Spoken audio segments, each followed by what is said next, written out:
Here's the question, Stephen A. What, in fact, should the Bears do with Cutler? They should get rid of Jay Cutler now. How? Cut him. The Chicago Bears. Let me explain. The Chicago Bears right now are worth $1.7 billion. Last time I checked, and it's something that we'll get into for a different reason later on in the show, when you look at the collective bargaining agreement that exists within the National Football League, what you have, Skip, is something unlike that doesn't exist in any other sport. A hard salary cap with a 10-year agreement. Why do you think the NFL makes the money that it makes? Because it can provide its sponsors, its advertisers, etc., cost certainty. We know how much it's going to cost us, and we know the product isn't going anywhere because we're locked into a 10-year deal. So when you know that you're making that kind of money and you're already worth hand over foot, $1.7 billion, you look at Jay Cutler, who, by the way, I don't know if y'all knew this, he's the highest paid offensive player in the NFL. Let me repeat that. Jay Cutler, the sorry, pathetic, disgraceful quarterback that he is, as a leader I'm talking about, because we all know he's got ability. He can throw the football. He's got athleticism. He's got toughness. Have you ever heard of somebody being that tough with those intangibles and still stinks? That's Jay Cutler, because of his inability to lead, to galvanize anybody, to inspire anybody to be the best that they can be. When you are a quarterback, this is the kind of tools that you're supposed to have. Ask Tom Brady. So when I look at it and I see that Jay Cutler is the highest paid offensive player in the NFL, highest, at $22.5 million. That mere fact alone, if I'm the ownership of the Chicago Bears, who's the GM? I want him going. I want him going now. How did this happen? Who was the idiot that did this? Because this man does not deserve this money.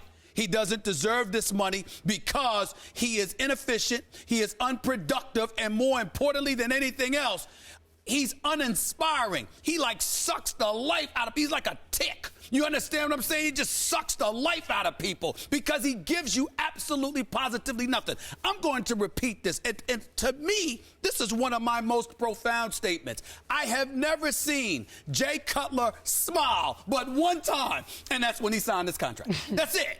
That's it. That tells me all I need to know. The only time I see you happy is when you sign this contract. Really? So guess what I stole and got away with it? I stole this money from the Chicago Bears. This is the second city. Chicago is a great sports town who is far deserving, more deserving than what they're getting here. In that freezing temperature, I try not to show up between November and April in Chicago because it's so damn cold. These people come out to the stadium to watch this dude play, and he would stick up the joint the way that he does with Brandon Marshall, with Alshon Jeffrey, with Martellus Bennett, with Matt Forte. And let me also say this, because it needs to be said. We have great people working at this network. And I'm not going to mention any names. No. But if I hear one more person talk to me about how great of a coach Mark Trestman is, I'm going to lose it. Let me tell you why. You're ranked 32 defensively. You sold your soul. This is Chicago. These are the Bears with Butkus and Ditka and Singletary and Dent and the crew. These are the Bears, and you have no defense worth speaking of, and everybody acts like Trestman has nothing to do with that. You're the head coach. I know you know X's and O's. I know you're intelligent about the game of football, but you are unproductive on defense. You're non-existent on defense. And on offense, the very thing that you were supposed to do, you can't do because you can't get this pathetic disgrace and excuse for a quarterback in line. Jay Cutler should be arrested today for thievery, for robbing the Chicago Bears of this money, or the GM should be fired for being an idiot and giving it to him. In his career, he's thrown 183 touchdown passes to 130 interceptions. Now, the 183, those don't grow on trees. If the Chicago Bears had said a year ago, Jay, we're done. Sorry, hit the market. God bless. Do you know how many teams would have lined up for Jay Cutler? 12 teams would have lined up to bid for Jay Cutler. He's the biggest tease maybe in the history of the National Football League. Because just this year, do you remember week 2 Remember a Sunday night game at San Francisco when we thought the 49ers were something? Yeah. They had just beaten my Cowboys in the opener at Jerry World. Yep. Remember that? Second half, Jay Cutler threw 4 touchdown passes, no interceptions, and they won the game in a big upset, 28-20 at San Francisco in that new park in Santa Clara. And then remember the game at Atlanta? Jay Cutler threw for 381, no interceptions, and they upset at that point the Falcons in Atlanta.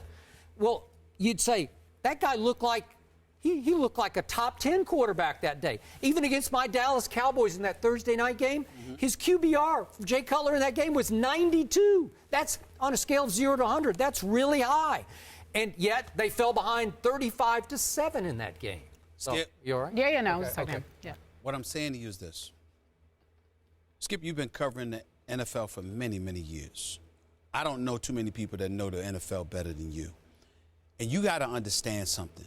You got to take your own advice into consideration. Okay. It's not just about the ability.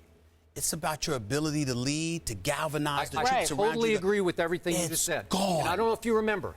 I went way out on a limb as a Vanderbilt graduate. He's a fellow Vanderbilt alum.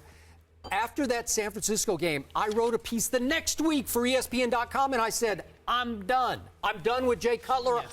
Even after that game, because of everything you just said. He's never going to live up to his ability, his capability. Yes. So right now, I don't know that you can just flat out cut him.